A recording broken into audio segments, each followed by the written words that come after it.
Selamat pagi Sebutan Pajak, bertemu lagi dengan kami penyuluh Kanwil Bali di acara Kecak, Keseruan Cerita Pajak.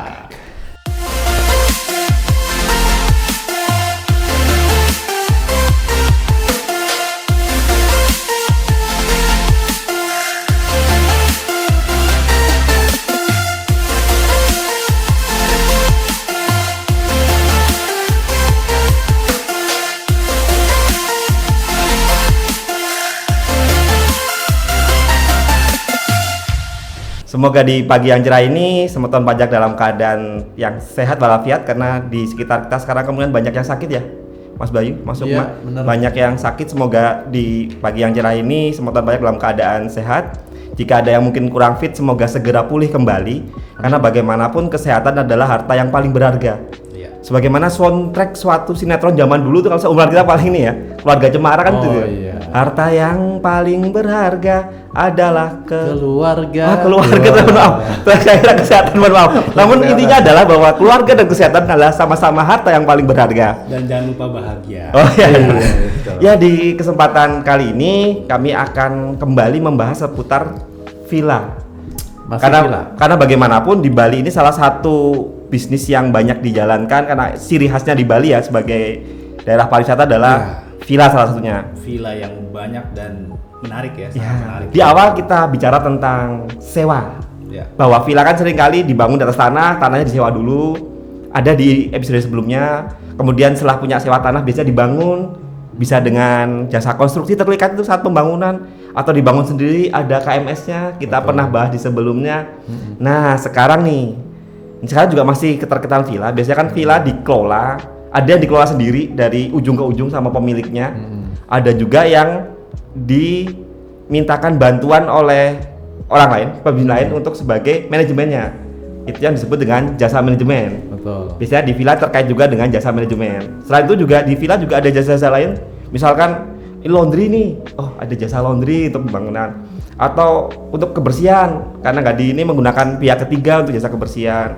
Atau mungkin juga catering, untuk keamanan, untuk memenuhi kebutuhan ini kan bisa menggunakan pihak ketiga. Nah, ketika pengelolaan villa terdapat jasa-jasanya, otomatis juga di dalamnya ada kewajiban perpajakan. Mungkin ini akan kita bahas kali ini ya. Ya, jadi mohon maaf saya lupa memperkenalkan diri. Kami dari Penyuluh Kanwil Bali. Saya Jojo. Ini dengan sebelah kanan saya, sebelah kiri saya Bayu Aji. Baik, di 30 menit ke depan kami akan bercerita tentang jasa-jasa yang terkait dengan villa. Apa aja ininya? Yuk kita mulai ya. Tapi sebelum mulai ada satu PR kelihatannya. Apa itu? Karena tahun depan untuk Semeton Pajak kan harus lapor SPT menggunakan Kortek. Aplikasi yang kita gunakan Kortek. Sedangkan ketika butuh lapor di Kortek harus mengaktifasi akun. Karena kan dulu menggunakan DJP online dulu kan DJP online, sekarang menggunakan Kortek. Mohon untuk kawan pajak, Semeton Pajak untuk segera mengaktifasi akun Korteknya yang belum. Nanti setelah diaktifasi, bagaimana caranya? Bisa di YouTube-nya Dirjen Pajak RI. Bagaimana cara aktifasi akunnya sudah ada tutorialnya. Kemudian nanti setelah diaktifasi akunnya kan juga butuh tanda tangan. Karena tanda tangannya sudah elektronik. Silahkan daftar juga langsung di Korteknya, tidak perlu kantor pajak, langsung di Kortek bisa daftar kode otorisasi. Nanti digunakan untuk pelaporan SPT tahunan. Sebaiknya sedia payung sebelum hujan ya. Berhasil login, akun aktivasinya Kortek sudah aktif, maka dia bisa ngajuin permohonan kode otorisasi. Langsung di Korteknya ya. Dan semuanya gratis ya Mas ya? Semuanya gratis. Semua layanan dari Kanwil DJP Bali tidak dipungut biaya. Kortek juga sama ya. Semua free. Apalagi yang lewat Kortek kan langsung ya, otomatis ya. Baik. Kita akan mulai Mas Bayu. PPh pasal 23. PPh pasal 23. Karena PPh pasal 23 itu terkait jasa. Tadi yang kita cerita di depan bahwa pengelolaan villa pasti terkait dengan jasa-jasa di sekitarnya ya. Nah, kalau kita kembali ke awal dulu, seperti jasanya seperti apa sih ini yang kita dibahas di pasal 23 itu, jasa seperti apa nih, Mas Bayu? Jadi jasa itu kan dipotong PP pasal 23 apabila itu bagian dari pembayaran ya, imbalan sehubungan dengan banyak jasa sih. Bisa jasa teknik, kemarin kita udah bahasan jasa konstruksi itu ya. Sekarang kita bahas jasa tekniknya, jasa kemudian jasa manajemen, jasa konsultan, kemudian jasa-jasa lain selain jasa yang memang telah dipotong PPh pasal 21. Jadi kalau yang memberikan jasa orang pribadi kan dipotongnya PPh pasal 21. Nah, PPh pasal 23 dipotong apabila jasa tersebut diberikan oleh selain yang sudah dipotong PPh pasal 21. Selain OP berarti. Selain orang pribadi. Jadi rata-rata pasti badan gitu ya. Tapi jasa konstruksi kemarin enggak ya, bukan 23 ya? Kita kan cuma jasa konstruksi yang kita bahas ya. Satu lagi yang dikecualikan dari pemotongan PPh pasal 23 adalah imbalan sehubungan dengan jasa lain yang telah dikenai PPh yang bersifat final yang kemarin kita bahas. Jasa konstruksi. PPh yang bersifat final konstruksi. Pasal 4 ayat 2. Gitu. Kalau untuk tarif, kan kemarin kalau kita bilang jasa konstruksi kan tarifnya banyak tuh. Nah, ketika di jasa yang terkait pasal 23 ini tarifnya berapa Mas? Nah, enaknya tarifnya tunggal 2%. Oh, oke, baik. 2% ya. 2%. Kecuali ada kecualinya juga ternyata ya. Jadi kalau pemberi jasa itu bisa memberikan namanya surat keterangan ya Mas ya, surat keterangan bahwa dia itu adalah gampangannya WP UMKM gitu ya. Yang penghasilan brutonya betul sampai dengan 4,8 miliar. Itu masih bisa. Yang penting satu, dia bisa memberikan suketnya, surat keterangan. Karena dia hubungannya sama 0,5% itu ya. Betul, yang sudah final ya. Akan dipotong sebesar 0,5%. Karena dia akan dipotong 0,5%, maka 2/3-nya nggak dipotong ya. Betul. Nggak akan ada double pemotongan ya. Betul sekali. Tapi kalau nggak bisa memberikan suratnya, memperlihatkan suratnya, menyampaikan kopinya, ya tetap dipotong ya. Dipotong pasal 23. Karena itu jasa ya. Betul. Oke, baik.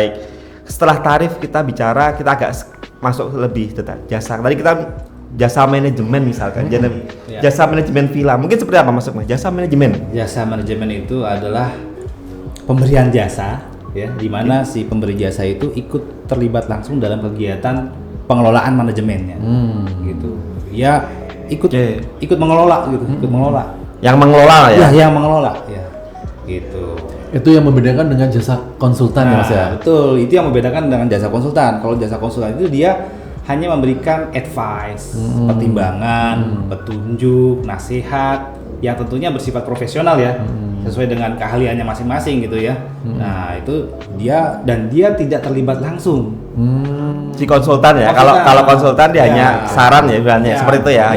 Dia hanya memberikan saran profesional. Oh, ini harus begini, harus begini. Tapi kalau manajemen ya saya bertindak langsung, saya mengoperasionalkan.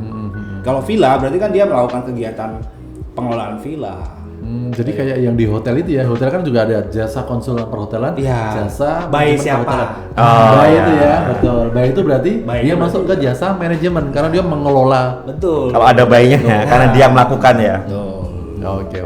Jadi jelas ya. Konsultan dan manajemen. Kan kebanyakan seperti itu ya. Jadi kebanyakan saya punya villa tapi udahlah daripada ribet saya kasihkan ini tolong dikelola dong gitu. Iya. Kan berarti kan menggunakan jasa manajemen ya. Betul. Ini saya nih tolong dikelola deh. Nah, setelah itu berarti nanti ketika ada jasa nih saya tolong kelola villa saya bayar sekian. Berarti nilai pembayaran itu semuanya sebagai jasa yang tadi ya, objeknya pasal 23 berarti. Seperti itu ya Mas Bayu ya? Iya, jadi kita lihat dulu kontraknya ya. Jadi kalau kontraknya memang ya tentu saja kalau dia memberikan jasa manajemen ya tentu 2% dari jasa manajemen itu. Dari jasa manajemen. Tapi kan bisa jadi ada namanya kontrak tuh.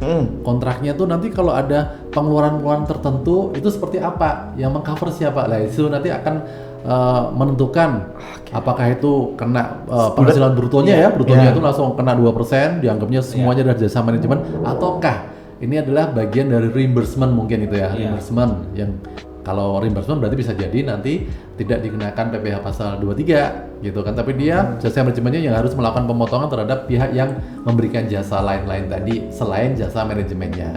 Nah itu ada di dalam kontrak, kita lihat dulu gitu, jadi harus betul-betul lihat dan ada buktinya Mas ya? Betul. Jadi kalau kontrak itu menjelaskan si A ini berkewajiban melakukan apa gitu kan.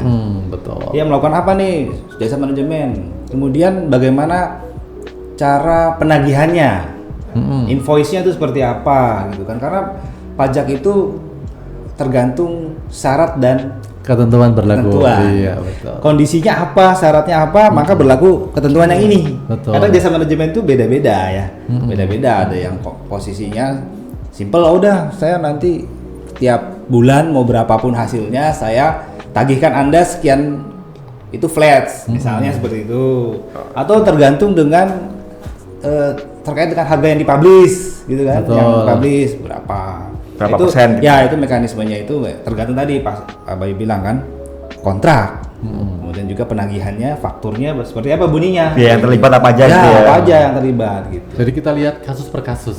Jadi yang inti dipakai adalah yang nilai jasanya ya. Jika dia bisa membreakdown itu, ini yang jasa sekian nih. Ini saya bantuin belanja aja yang nilai ini gitu. Betul. Berarti hanya jasanya yang kena ya. Iya, kalau Misalkan- sesuai kontraknya seperti itu, nanti akan ada rembes di luar jasa manajemen villa yang dia berikan. Nah, itu bisa. Yang penting bisa detail ya. Betul. Tapi kalau nggak ada data detail berarti ya sesuai dengan ini Iya, jasa begitu dia saya pakai minta jasa manajemen berapa untuk segitu. rembes itu ya itu sama dengan dianggapnya pembayaran kepada si jasa manajemen gitu kan. Dipotongnya juga 2%. gitu. Oke, setelah kita bicara tadi, berarti kan ada peristiwa pemotongan ya. Ketika dia ngasih jasa manajemen ada peristiwa pemotongan gitu. Berarti kan ada kapan sih harus dipotong gitu. Ya, ya.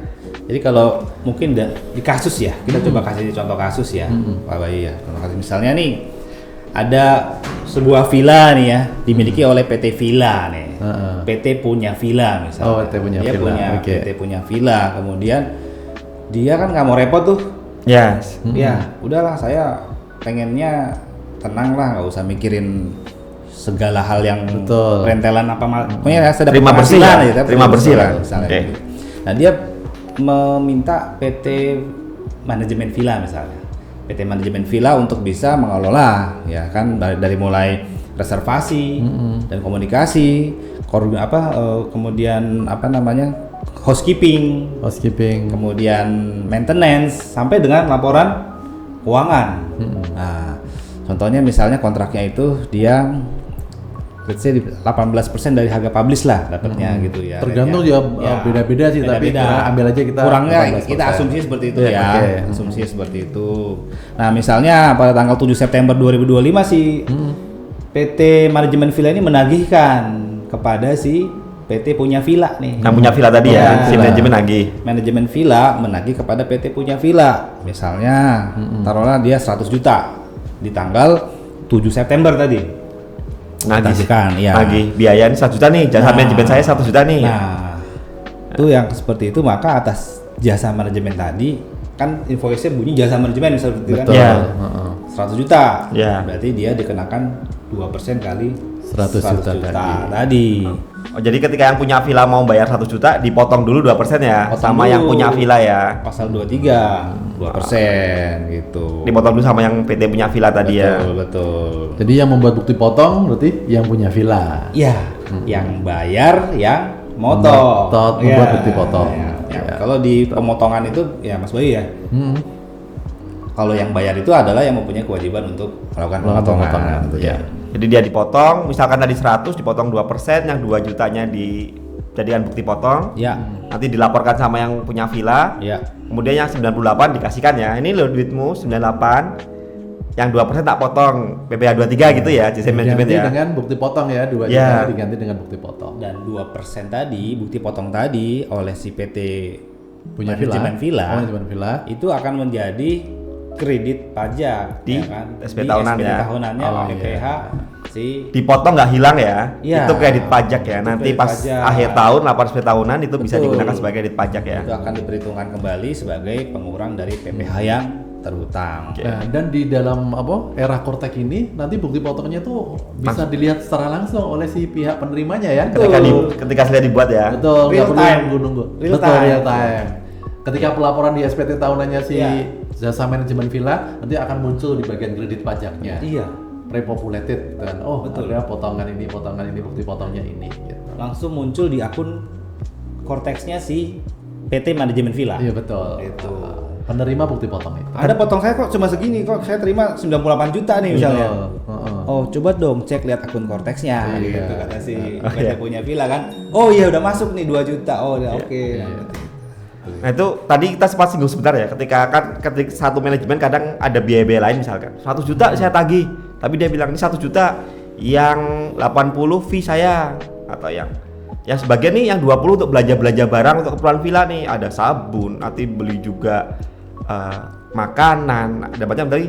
Ini jasanya sebenarnya cuma 80 nih, yang 20 buat beli barang nih, ini gimana misalkan seperti itu maksudnya? Iya, jadi di ini Mas ya di PMK 141 tahun 2025 Iya. sebenarnya itu udah ada aturan khusus gitu ya, Betul. yang lebih menjelaskan sih. Jadi Iya. di situ disebutkan ada perubahan. Jadi jumlah bruto itu ada 2 yang catering Dibagi itu 2 gimana, ya? betul. Ada untuk catering itu modelnya seperti apa, untuk selain catering seperti apa. Jadi kalau untuk catering itu jumlah bruto itu adalah seluruh jumlah penghasilan dengan nama dan dalam bentuk apapun yang dibayarkan. Iya. Yang disediakan untuk dibayarkan atau telah jatuh tempo pembayarannya oleh badan pemerintah, subjek pajak badan dalam negeri, penyelenggara kegiatan, BUT, atau perwakilan perusahaan luar negeri lainnya kepada WP dalam negeri atau BUT. Itu kita bicara catering ya. Itu kalau catering. Kalau catering nggak bisa-bisa ya. Nggak bisa, Tagihan karena catering langsung berapa? semuanya. 2-3 ya. Betul. Nggak ada jasa barang, jasa masak tuh nggak ada ya. Iya, kenapa tuh? Kenapa nggak bisa kan? Karena memang susah kan kalau kita belanja cabe gitu ya, bumbu dapur di pasar. Betul. Kan kita jarang yang ada nota kwitansi dan sebagainya, Di susah. breakdownnya nggak bisa ya. Susah untuk pembuktian secara legal formalnya, dokumentasinya kan. Kalau kita beli di kayak contoh lah, kalau kita beli bahan baku misalnya di toko adalah ya. Cuman kalau di pasar yang pasar-pasar tradisional ya kan, betul. Mbok-mbok ya. Kemudian itu kita mintakan itu kan susah, makanya Jadi bulat ya. Iya, kita ambil bulat. Untuk catering, jadi ini khusus ya jasa catering. Betul. Nah, kembali ke kontrak manajemen. Kalau yang manajemen gimana nih? Kalau yang misalkan manajemen tapi saya tagihan 100 juta jasa manajemen. Tapi sebenarnya jasa saya cuma 80, yang 20 nih saya belanja ini loh. Saya beli sabun loh, saya beli sapu loh, saya beli itu. Iya. Jadi betul. Jadi gini, tadi kan sudah jasa catering itu semuanya ya. Semua ditagihkan. Kemudian kalau yang jasa selain catering, maka didefinisikan, dijelaskan itu adalah jumlah seluruh penghasilan yang diterima pada saat dibayarkan, disediakan untuk dibayar atau jatuh tempo pembayarannya dalam bentuk apapun ya oleh badan pemerintah ya kepada yang pemberi jasa ya, tidak termasuk nih ada hal-hal yang tidak yang dikecualikan. Yang pertama adalah tidak termasuk gaji, upah, honorarium ya dari ada pembayaran tunjangan lain ya sebagai imbalan sehubungan dengan pekerjaan yang dibayarkan oleh wajib pajak penyedia tenaga kerja ya kepada tenaga kerja yang melakukan pekerjaan berdasarkan kontrak dengan pengguna jasa sepanjang ada kontrak kerja dan daftar pembayaran gajinya. Jadi harus menyertakan daftar pembayaran gaji nih. Dan harus ada kontraknya ya. Harus ada kontraknya juga. Contoh paling kenceng mungkin ini ya kayak outsourcing tenaga kerja gitu ya. Oke. Ketika jasa outsourcing ada 100 juta tapi yang untuk bayar gaji 50 berarti yang dikenakan jasa 2-3 hanya separuhnya 50-nya ya. Karena untuk gaji itu bukan bagian dari. Betul, untuk dipotong PPh pasal 23. Jasanya ya, jasa ini ya. Seperti itu. Jadi sudah ada ketentuannya yang sepanjang ada daftar gaji dan pembayaran kontrak.